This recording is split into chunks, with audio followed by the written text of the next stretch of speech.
There was a substantial part of my adult life that I definitely did not want kids and was very vocal about that. Past you, I get it. And let's talk about it.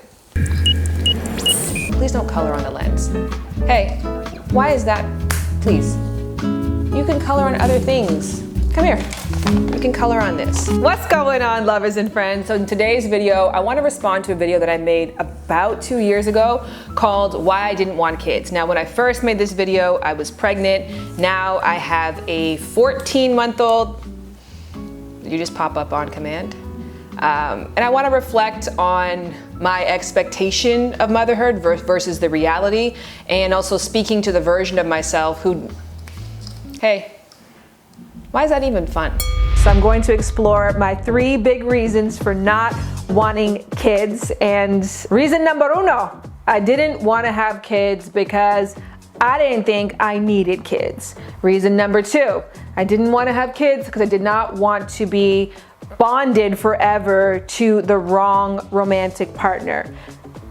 Pregnancy gas. And reason number 3 is I did not want to have kids because I was afraid of losing my sexual and overall my individual identity. Hold on, before we get too deep in this video, can I take a little breather to tell you about the sponsor of this video, which is BetterHelp, a service that matches you with a licensed professional counselor within 48 hours amongst their 15,000 counselor network. It is a worldwide service. Important to note, it's not a crisis line, it's not a self-help line. It's licensed professional counseling done securely through your phone. I mean 100% through your phone. You sign up on your cell phone, you get matched with a counselor within 48 hours who best suits what your needs are. And again, because they are worldwide, they're not restricted to finding you the best person in your region. It's just the best person overall for you. After that, you decide how you want to talk with your therapist. Is it text message? Is it phone call? Is it video chat? And if for whatever reason you feel like you and your therapist are not quite aligned, you can change at no cost at all. BetterHelp is dedicated to accessibility. It is often more affordable than offline counseling, and they offer financial aid, payment plans, and of course, if you are part of my lover and friend community, I have got a special offer just for you. If you go to betterhelp.com/booty, that's better, HELP.com/BOODY, you can get 10% off your first month of licensed professional counseling done securely online through your phone with BetterHelp. I will say that, and many people who are not baby people can relate to this. Oh, good climbing.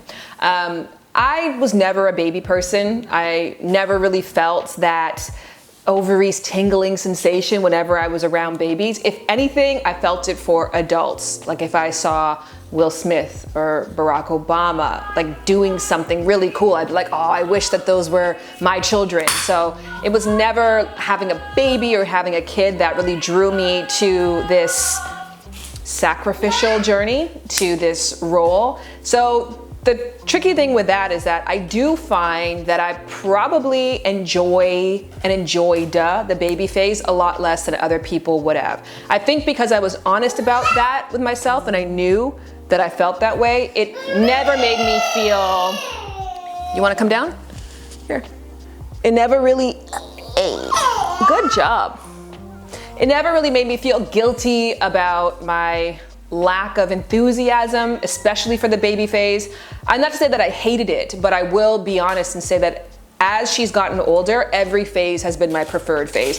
As she has more freedom and more independence and more of her own personality. When she was just a lump of flesh, a glorified bag of rice, it wasn't really my favorite thing at all. But again, I think knowing that about myself was positive. I also talk about in this section how it's very important, or it can be very important, to have a kid, not because you want to have a baby, but because you want to have an adult. The very essence of motherly love is to care for the child's growth, and that means to want the child's separation from herself.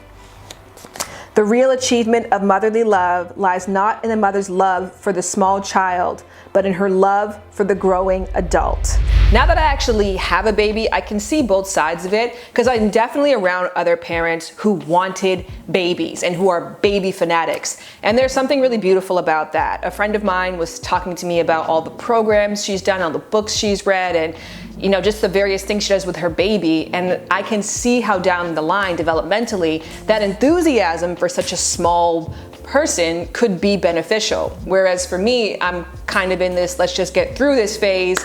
We'll do the best that we can. So I'm not necessarily investing the same time developmentally that I anticipate that I will as she gets older, because my interest area is in adults, it's in young people, it's in teens. Like that's where I've done the bulk of my work and my knowledge, and that's where developmentally I'm excited about working with her. Right now, we're just doing a great job getting through it, right, Rye? I think you're doing pretty good. You're missing my hand. This is here, high five. There we go, there we go. Getting to that space of honey is something pretty new for me. And so in many ways, putting off having a child for as long as I did, which of course comes with risk because I am an older mom, was the best decision for me, because now I'm in a place where I think I can truly look into a kid's eyes and say, it is good to be alive. And now go out there and live life for yourself. Here's all the tools, here's all the knowledge, and when you are ready, take this and become an adult who has honey, who has life to give, who has a lust for life in their eyes, because I have that now. I can't even begin to tell you how true this is. This is the truth. If you aren't happy, and if you haven't found your joy or a source of joy in life and you embark on motherhood, I can only imagine, because this role is so sacrificial and difficult. And to be honest, I was blessed with a not so happy baby. Ryu was somebody, I think that there's two kinds of people in this world. There's people who they're like, well, let me see what's good about life. And then there's people who are like, I think there's something I can complain about. That's Ryu.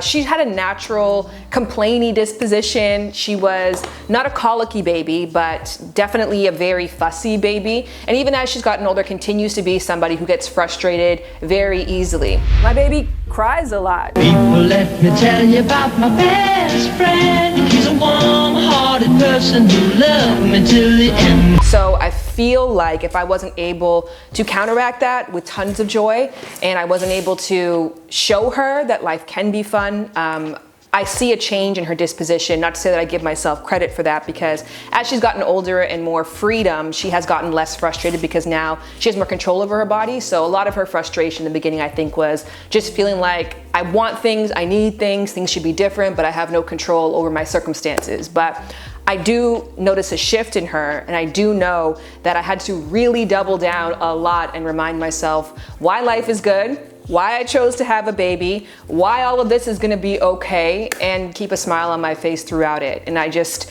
have to say, having that honey really does and really has probably made all the difference for me in motherhood.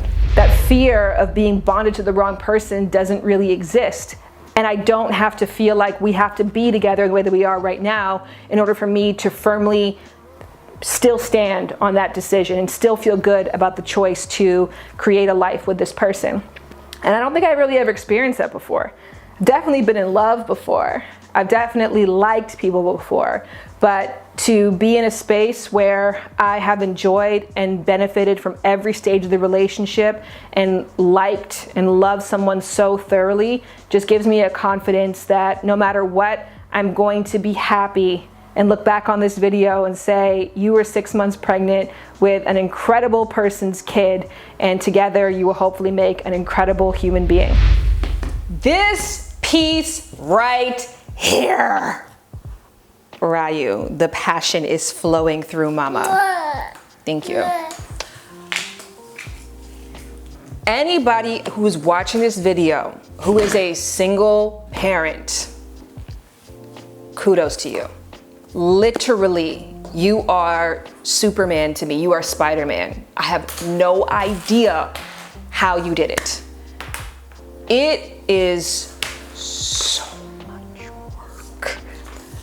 Having a baby is so much work. It is more work than you can fathom. And that's a stupid thing to say because you're like, it's obvious, I can tell how much work it is. And I thought that I literally lived with my sister's kids when they were 6 months old and 2 years old. So I thought I knew how much work it is. It is 24 hours a day, literally non-stop attentiveness, non-stop responsiveness. Your body is always on alert. You are always paying attention. You have never done anything in your life more than you have done this. You haven't looked after yourself. You haven't binged watched something. You haven't gone to school. There's nothing that can compare to the level of focus, attentiveness, and time for me that having a baby has taken on. Now, my dad brings up a really great point, because my dad is not somebody, you know, who grew up with very attentive parents, and things worked out fine for him. So that's also a possibility. Growing up without parental supervision, you learn to become independent very quickly. And I remember from the time I could walk, you would leave the yard in the morning, and then you'd come back at night, and you get into a pattern of, you came back at night, you got sent to bed with a beating, and eventually you learn that, you know, you go out, have fun all day, and the beating was a price to you be paid for having fun. So it became like a bargain. But you didn't require your parents to read to you or do anything to you. You just amuse yourself. So everybody's experience is likely different, but many people I've spoken to can probably attest to the fact that it is extremely all-encompassing, and without a partner who you feel has equal stakes in this than you, I just have to give it up to you. Because it's really, really, really hard to get help. It is really, really hard to get the kind of help that you need as a parent, I think. I think people forget what you require because, yeah, I'll just say that getting outside people to really take on the responsibility so that you can let go for a second is something that I think is extremely rare. People might volunteer to do it, but they may not know what that actually entails. And then when they're actually in it, they might find themselves dipping out. And then you find yourself having to dip right back in. And so what I do find is there's a mix of that happening, and also a mix of guilt, right? The guilt that I internally feel if I hear that she's fussy, or I hear things aren't going well, or I feel like, oh, that person's probably so annoyed. That person probably wants me to come and step in. Or if we're out for dinner and then we call to check in and she's screaming, I'm like, we probably should rush to get back. And sometimes it isn't the other person who says that, it's just naturally the guilt that you feel as a parent, like nobody else should have to deal with the struggles of raising your kid for you. So me knowing that, the literal only time that I can I'd say 80% let go of that guilt, because it still does exist in me, but the closest that I get to that, and for damn sure the closest you're ever gonna get for me to somebody who is going to be as involved and take on the level of responsibility that you will as a parent, is when you pass it off to the person who's co-parenting with you. Pack it off. When you share responsibilities, you pass the baby off to the person who's co-parenting. And having a partner who I love as a parent. I love Jared as a parent. I love what he brings out of Ryu. I love what Ryu brings out of him. I love their dynamic, and I love that I can let them have their own dynamic and walk away from it.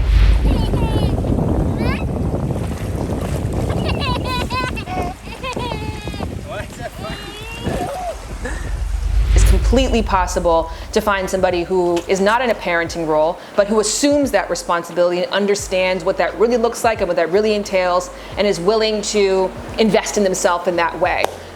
All those things are possible, but damn it, I'm really grateful for my circumstances. I'll just say that. I'm really, really grateful for these circumstances. I've worked really hard to get to the space that I'm at now, where I can feel confident and good about my sexuality and my individuality. And so knowing now that I'm at risk of losing that, or that of being a thing that's going to be attacked so heavily once again as I enter into this new phase, was really scary to me. But I realized that instead of looking at it like, oh my gosh, I've come so far, I don't want to have to keep fighting, it should be like, yay, I already know how to fight this fight. I've done this before. I've already put in the work. I've already developed the skills necessary to combat the next phase of my fight to be myself, to be my sexual self. And so I don't have to be afraid. I just have to double down. I have to double down in my sureness and be prepared for that battle. And I am. I genuinely believe that I probably am more ready for that than ever. Let's talk about losing yourself once you have a baby.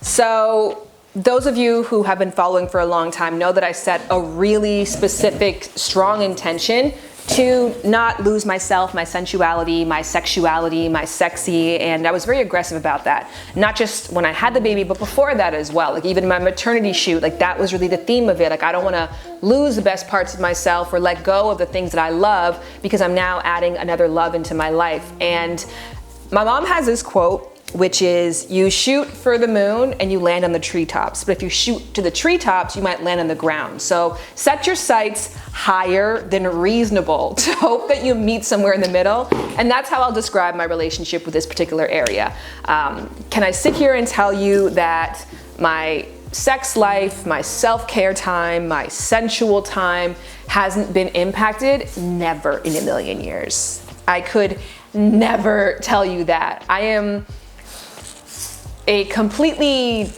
I wouldn't say completely, I'm a partially dimmed down version of my sensual self. And I knew this was like, actually when I very first had Ryu, maybe a couple months afterwards, I was trying to do this sensual series because I just felt like I was in the, you know, the ick of it. And I was like, every day I'm gonna do one sensual thing for myself, right? Like eat something sensually, massage myself, put on perfume, like little things, like nothing really big. And I couldn't keep it up. I feel like after day 4, I literally I would forget that I wanted to set that time aside for myself. And so I have noticed, I knew at that point that it would be very difficult to maintain. And then I knew I would have to exist with the ebb and flows, because the interesting thing about the time frame that I'm in right now is that, you know, the baby is constantly changing. And so as soon as you figure out a flow and you get into a schedule, something shifts with her. She starts teething, or she grows, or she gets a mosquito bite that's itching her at night. There's something that happens and you have to adjust as a parent, and then your whole idea of an equilibrium gets thrown off and your whole idea of balance gets thrown off. So you're adjusting to her and then you have to adjust to yourself second. And as a result of that, there are parts of those things, parts of yourself that you do lose in the process. But for me, reminding myself that this is temporary. Also for me, searching for any moments that I can that do allow me to connect with myself in that way. I'm really grateful for little things that I did last year. Savage X Fenty reached out to partner with me 2 months after I'd given birth, and that seemed like the stupidest thing in the world to me.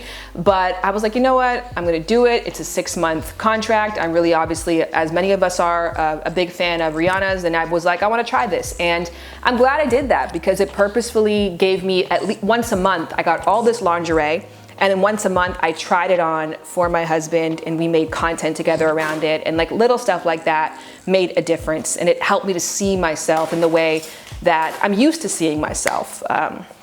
But like I said, you'll go through ebbs and flows with it, and I'm grateful that I set the intention that I did. Did I live up to my dream life of being the fully realized sensual version, complete, same me? Absolutely not. Am I kind of close? Probably not. Am I proud of myself still? Abso-fucking-lutely. Sorry, Ryu. Fellow moms, I hope you understood that moment. The truth is, being a mom, taking on the role of parenting is a lot. And that is why it's important not to take this on by yourself, if at all possible.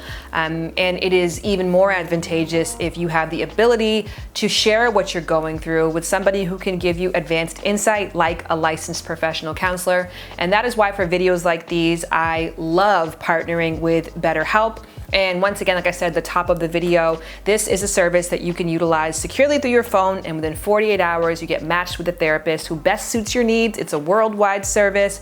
And if you want to sign up using my link, you can get 10% off your first month of professional licensed counseling or therapy through BetterHelp. All you have to do is go to betterhelp.com/booty. That's betterhelp.com/booty. Okay, now we're gonna close this thing out. But if I was to give advice to someone like myself, who was career focused, who was passion focused, and who strongly revered their freedom, I would say first and foremost, don't let a single person on this planet pressure you into doing this. Don't let anybody tell you that this is what you should be doing with your life, because when you need help, you will likely be hard pressed to get that person to answer their phone. That is the damn truth. That the people who put the most pressure on me to have kids are the people that I speak to the least right now. This has to be something that comes from you. 100% has to be a thing that you think to yourself, I can do this, and I am willing to take on all the various responsibilities and sacrifices and changes that are likely to come when I do this. And if you're not there, you keep on living life for you, on your pace, on your terms, with the people that support your way of life and who amplify that your existence matters exactly as it is, and your existence is enough. That is first and foremost. Secondly, I would say, if you are in a space where you think that you're ready, yes, mobilize, making sure that you have the right partnership. If at all possible, I know it's not possible for everybody, but if it's possible to co-parent with somebody who you know is going to be equally invested. And the word no, again, with a grain of salt, because I think people can think that having a kid is one thing, and when they're actually in that position, they see it something very different. But in addition, rallying other people who you know you can hold accountable to be supportive to you. Then I would say, shoot for the damn stars. When you're in preparation for having a kid, you envision the life that you want. Think about if you didn't know the baby's personality and you're not thinking about worst case scenario, plan for best case scenario. And whether that means like, I wanna travel the first year. Maybe you don't. Maybe year two. I'm in year two, or she's 14 months and I'm now traveling. So I wanna still make sure that I'm in school. I maintained schooling the entire time with Ryu. Yes, when I gave birth, when I was pregnant with Ryu, I was taking 16 course credits, and now I'm taking 4. Am I still in school? Yes. Does it look the exact same? No. But I shot for the stars and I landed on the treetops, and I'm grateful that I did that. And here's the thing, when you're shooting for the stars, people are gonna be pissed at you. People are gonna be like, you think that you can? Just wait to see. You're gonna find out real quick. Let them. Let those people be naysayers, let them be negative, let them downplay your aspirations. It's okay. There's no part of me that looks back and says, oh, I wish I took that advice and didn't make those goals for myself. Even though, again, like I said, there's a lot of things that I wanted to do and things that I'm actually doing. I'm really proud and comfortable with where I'm at, because I know that it was fueled by 100% effort, and I'm doing everything I possibly can to be the best mom within my power, and also the best me within my power. And there's sacrifices that have to come on both ends. And I'm aware of that, I'm comfortable with that, and I'm proud of myself for my gains. I don't focus on my losses and my lesser thans. Breaking the bank, breaking the bed, had I kill for that.